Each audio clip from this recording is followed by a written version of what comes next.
Well, hopefully it looks good.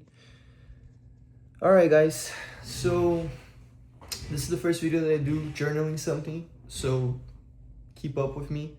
I'm not gonna be editing the video, so if anything that I say, just, you know, just know that this is the real me. So I've been struggling as of lately a lot with isolation, uh, and patience, you know, a lot, struggling a lot with it. And I was reading 1st and 2nd Samuel. And in 1st Samuel, there's a king named Saul. And this king was the first king of Israel. He was the first one anointed to be king of Israel. And there was this prophet, his name was Samuel. And he was a prophet at the time that would talk to the king for God. And in 1st Samuel chapter 13, verse 8, Saul, it says that he waited 7 days, the time appointed by Samuel, but Samuel did not come to Gilgal, and the people were scattering from him. So Saul said, "Bring the burnt offerings here to me, and the peace offerings." And he offered the burnt offering. As soon as he had finished offering the burnt offering, behold, Samuel came, and Saul went to meet and greet him. Samuel said, "What have you done?" And Saul said, "When I saw that the people were scattering from me, and that you did not come within the days appointed, and that the Philistines had mustered at Michmash, I said, now the Philistines will come down against me at Gilgal. And I have not sought the favor of the Lord. So I forced myself and offered the burnt offering." And Samuel said to Saul, "You have done foolishly. You have not kept the command of the Lord your God, with which he commanded you, for then your Lord would have established your kingdom over Israel forever.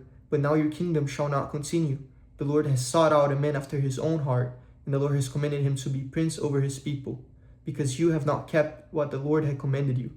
And Samuel arose and went from Gilgal to the rest of the people, went up after Saul to meet the army. They went up to Gilgal and Gibeah of Benjamin. So a lot of things can be taken from those verses alone, but what God really spoke to me about was patience, you know? And patience is something that walks along with faithfulness. Having faith in the Lord, you will be patient in the Lord. Lately, stuff just feels like it doesn't move to me, you know? It feels like everything is stagnant. So much that I started to slack off because I didn't feel anything moving.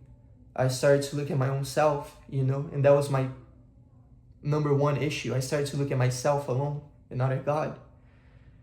My friend, he moved to another city. We're childhood friends. We know each other since 5th grade. And it was a big change to me. It was a big change to not have him here with me anymore.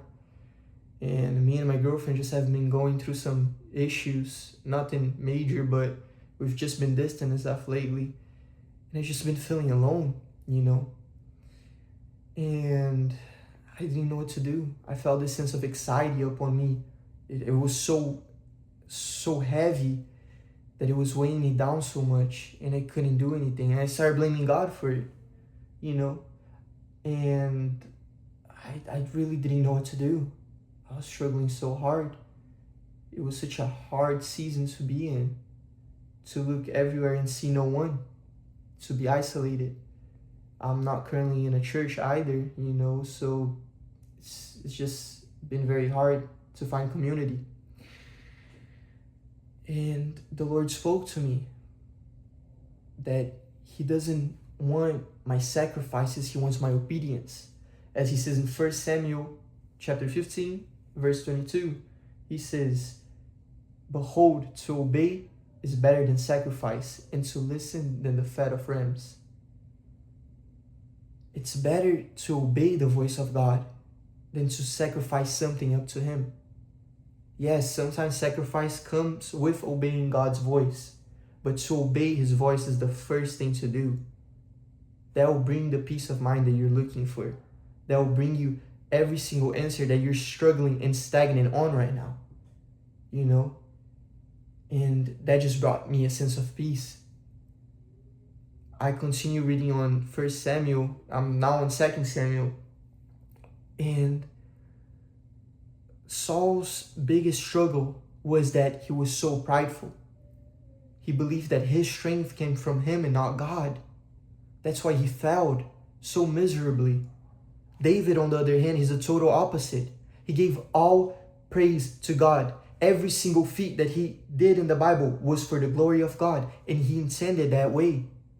He gave him all the praise. He said, it wasn't by my hands, by the hands of God. I will not do anything that goes against his will. God handed Saul to David's hands so many times. He gave him the chance to kill him because Saul had been trying to kill David for a long time, multiple times. But David wouldn't kill him out of faithfulness to God because he was God's anointed. And he said, I'm not going to stain my hands with the blood of God's anointed because you chose him, God. I'm not going to do that out of love for you, out of faithfulness for you. He could have killed him. He could have, but he didn't because he was patient, he was faithful, and he had a heart out after God's own heart. And again, excuse me, this is the first time that I ever record something like this, so I'm still pretty new to this. But the main message of this journal this time is be patient in the Lord, for he will answer every single question that you might have. As hard as it is right now, he will come through. Just be patient on him. He's a faithful God. God bless.